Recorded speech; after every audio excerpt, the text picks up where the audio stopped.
दोस्तों आप सभी का स्वागत है आज की वीडियो में।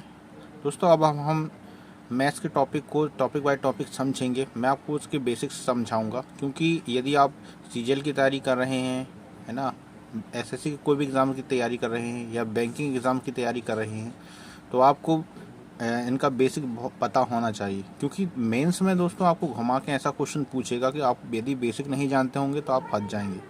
तो ये चैप्टर बहुत छोटा है और मैं आपको बहुत छोटे तरीके से बहुत शॉर्ट में समझाऊंगा और आपको बेसिक पूरा समझ में जाएगा। आपका टाइम भी वेस्ट नहीं होगा और आप बहुत कम समय में अच्छे से अच्छा बेसिक समझ लेंगे और बड़े से बड़े क्वेश्चन आप चंद मिनटों में कर लेंगे, है ना, क्योंकि मेंस में बहुत ही ज़्यादा इसका रोल होता है।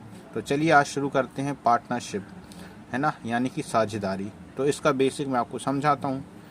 तो पार्टनरशिप का मतलब ये होता है कि हम किसी के साथ क्या कर, दो या दो से अधिक लोग जब भी कोई भी साझे में कोई बिजनेस व्यापार करते हैं तो उसको पार्टनरशिप कहते हैं, साझेदारी कहते हैं, है ना। तो अब इसी का जब भी प्रॉफिट होगा, हमें प्रॉफिट कैसे हम काउंट करेंगे कि तेरा प्रॉफिट कितना होगा, मेरा प्रॉफिट कितना होगा, तो यहाँ से हमको एक फॉर्मूला है, ठीक है। ये आपको मैं आपको समझाऊंगा, रटने की ज़रूरत नहीं है। निवेश कर रहे हैं और जितने समय के लिए निवेश कर रहे हैं उनका जो प्रोडक्ट होगा, है ना, और जो आंसर आएगा उसी के मल्टीपल में हम हमेशा प्रॉफिट होगा। क्या या तो वही हो जाएगा या दूसरा हो जाएगा। मतलब कि मैं आपको समझा दूँ। जैसे देखिए, हमने लिखा इन्वेस्टमेंट हमने 2 रुपये का किया, टाइम हमने 1 साल का लिया, तो हमें पास प्रॉफिट कितना आएगा, 2, 2 एकम 2, है ना। तो 2 आ रहा है तो हमको प्रॉफिट हमेशा 2 होगा या 2 के मल्टीपल में होगा, कभी भी हमको याद रखना है। दूसरा चीज़ हमसे पेपर में क्वेश्चन में पूछता है कि हमारे पास प्रॉफिट दिया रहेगा, टाइम दिया रहेगा, है ना, तो और हमको इन्वेस्टमेंट पूछ लेगा। तो यदि आपको नहीं पता तो फिर आपको बहुत टाइम लग जाएगा। पर यदि आप जानते होंगे कि भैया हमारा P बराबर IT होता है और यदि हमें इन्वेस्टमेंट निकालना है तो हम P में डायरेक्ट T का भाग दे दें, P में डायरेक्ट T का भाग दे दें तो हमारे पास I आ जाएगा। इससे आपका दोस्तों बहुत ज़्यादा समय बचेगा। ध्यान रखना, आप समझ लो इसको अच्छे से पहले, ठीक है। तो हमको इन्वेस्टमेंट जब भी निकालना हो तो हमने जितना भी प्रॉफिट हमें मिला है और जितने भी टाइम के लिए हमने लगाया था उन दोनों का जब अनुपात निकाल लेंगे तो हमारे पास क्या आ जाएगा, इन्वेस्टमेंट आएगा। और इसी प्रकार हमको टाइम निकालना है तो हमको क्या निकालना पड़ेगा, जो हमारा प्रॉफिट है और इन्वेस्टमेंट का जो रेशो आएगा वही हमारा टाइम का आएगा, है ना। प्रॉफिट अपॉन इन्वेस्टमेंट, तो हमारे पास टाइम आ जाएगा। बस इसमें ज़्यादा बेसिक है नहीं, मैं आपको क्वेश्चन भी करके दिखाऊंगा। और यार अब पेपर में मेंस में यदि आप लिखने जाते हैं तो आपको एक क्वेश्चन ऐसा ज़रूर मिलेगा, एक या दो क्वेश्चन, कि आपको 3 लोगों का डेटा दिया रहता है कि 3 लोग हैं, है ना, इन्होंने 50,000, 80,000, 1 लाख रुपए, और टाइम में 4 महीने, 8 महीने और 1 साल के लिए लगाया है। तो आपको प्रॉफिट का रेशियो बताना है, उनके प्रॉफिट का कितना कितना प्रॉफिट होगा उनको, ऐसा भी पूछ लेता है।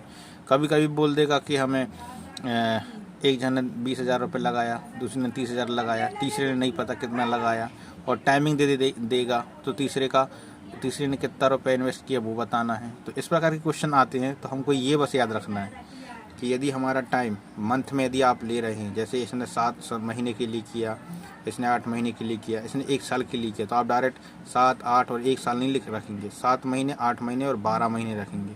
ये ध्यान रखना है आपको। मैं आप दोस्तों ये क्वेश्चन आप पढ़िए, इसको कैसे सॉल्व करेंगे मैं आपको 1 मिनट के अंदर समझा दूंगा।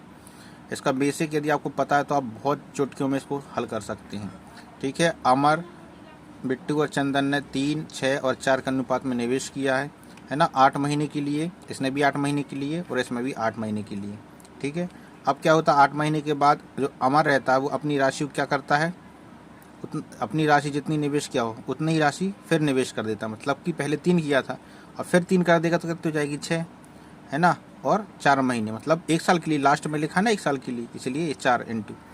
और बी और सी, बिट्टू और चंदन क्या करते हैं, अपनी राशि का आधा निकाल लेते। मतलब कि इसने अभी 6 अनुपात 6 और 4 के अनुपात में निवेश किया था, 8 महीने के लिए दोनों ने किया था।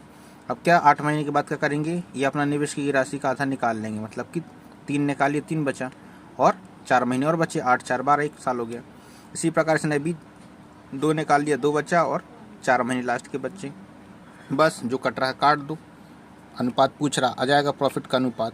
डायरेक्ट काट सकते हैं दोस्तों। देखिए 4 से ये 4 कटा है, ये भी 4 कटा, ये 4 कटा, 4 दूनी 8, 4 एकम 4, 4 दूनी 8। अब इसको कर लीजिए कैलकुलेशन, 3 दूनी 6 प्लस 6, 6 दूनी 12 प्लस 3 8 + 2 12, 15 और 10।